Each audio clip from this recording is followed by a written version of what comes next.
television, I hear the discussion, and I wonder what is happening around Islam, because I say, I don't recognize this. I don't recognize these people. I wonder what Americans would be thinking of Islam, looking at this time. Very often you have discussions, think tanks with 6 people, 4 people on panels talking about Islam. And not only some of them have no idea about Islam, but some of them are quite hostile to Islam. And again I wonder, and I ask myself, where are the Muslim voices? Where are they hiding? This is a time for Muslim scholars like you to be out in the field. Because America, above all, and I'm studying America, is a society that is an open society. They may not know very much about Islam. A lot of Americans knew very little about Islam after 9/11, but there has been a thirst to understand Islam. This is a time to engage, to talk, to build bridges, to have a discussion, to have discussions and debates. This is a time for Muslims to be out there. This is not a time to be shy and retiring. More Muslims need to be out there, in the media, in debates, in discussions, on university campuses, so that other people are not defining Muslims. Other people are not defining Islam. And it was in this spirit that I began to read about Muslims in America. Now we take it for granted Muslims in America are living here and we know all about them, and there's nothing really to study about them. The books coming out on Muslims in America that I was reading, I was unhappy with. Many of the books had titles like The Terrorist Next Door. And these are bestsellers, by the way. And alas, my books are never bestsellers. So you're always competing with books that are selling very well and they're spreading a certain message. So when you read a book like The Terrorist Next Door, you wonder, who are they talking about? And you as a Muslim will look at it and say, that's me they're talking about. And they are. Because there is an argument in the United States that Muslims simply cannot be trusted. And that if there's a problem, they're going to somehow rise and there'll be a 5th column and they'll behave like terrorists and so on. This is a very strong argument. Unless you refute it, engage, that is the way of America. This is a democracy. It's a free society. Unless you engage, talk to Americans, they are not going to be able to judge for themselves. They're only seeing one side of the picture. So therefore, I took a sabbatical. It's a full year's project. I asked my team, this trusted team of mine had gone with me to the Muslim world. There are 4 of them. Ladies are with me. The other 3 are at Nigerian mosque right now. So we cover the whole ground. We don't just talk to our friends the Turks. We talk to the Nigerians and the Somali and the Kurd. And we talk to the whole range of people. Although I shouldn't have mentioned Kurd here. Go on. Joke. So I took this trip and we planned it in such a way that we would cover the entire United States of America. Now you will appreciate this is a very ambitious project.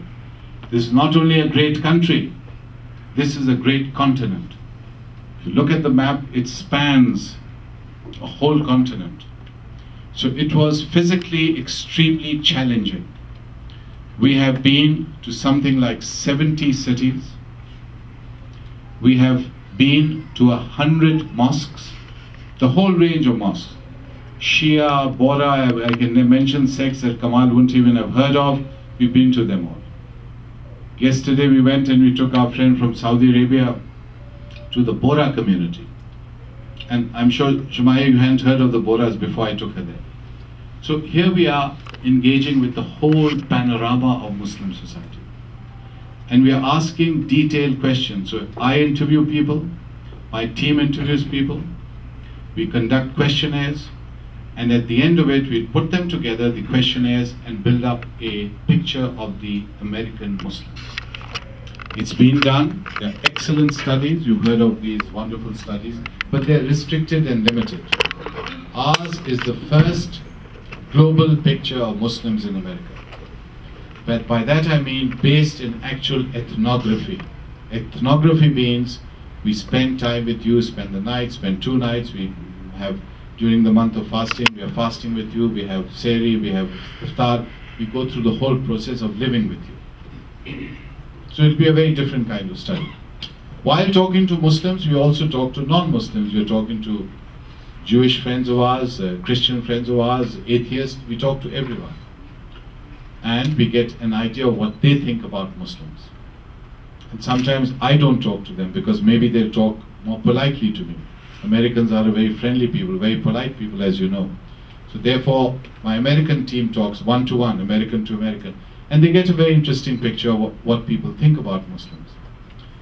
And a lot of Americans have some concerns. They would like to know more about Islam, about Muslims. They have a feeling that Muslims need to integrate more with society. They don't mean that you give up your religion, but they mean to say you need to explain Islam better to them. There is doubt and misunderstanding. If Muslims are a minority, it is up to us to explain, because we gain by explaining. They don't. The majority never gains. The majority's job is really to see and carry on a certain path. There may be people reaching out, and I know there's a lot of interfaith work taking place, but it has not yet made that kind of impact that needs to be made if the situation is averted from a potential clash or disaster, God forbid, if something happens again. If something happens again, we again ask this question, God forbid something happens, some incident, some Middle East people or South Asians or whoever, they involve some young men from somewhere, what would the reaction be? We ask this question. So these are sensitive questions. This study has to be absolutely honest and cutting edge. So I will request you this afternoon to help me to fill in the questionnaires. The questionnaire that we have designed will take you about 20 minutes. It's a very detailed questionnaire. And we ask some really interesting questions. That is you, and this is confidential. It's only for my book, so don't worry, it's not going to go to any agency. There's no one going to follow you. It's simply written for me so that I can accurately depict what you're thinking, the community, as far as these issues are concerned. For example, we'll ask you, who are your role models? Who are your role models? Your mother, some historical figure, some religious figure. We'll ask you about your favorite books, what influences you, what television shows. So be as honest as you can. It is confidential, it's only for us. What do we hope to do with this? We hope to have a book, and we hope to have a television series. We have a director, film director accompanying us and making a television series.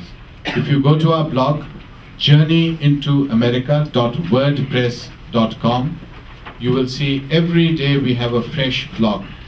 We write about our trips, we have film footage, and we have met on this journey wonderful people, Muslims, non-Muslims, Jews and Christians, and people have been extremely supportive of this project.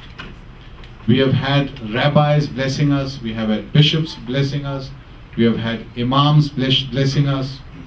Yesterday we had the Catholic priests of the St. Thomas University blessing us. So we've had wonderful blessings as we've traveled on this journey, because people are aware that for me it's like a mission of understanding. I just want to hear your stories and what you have to say about these issues. For my team, this young American team, they're doing this fi sabilillah. Literally, they don't have jobs, they finished at university, they are in great demand, as you can imagine, but they're staying on with their professor. They know the professor will not be able to make it on his own, because at my age I'm doddering all over the place. Remember, professors get old after a certain stage with children and grandchildren.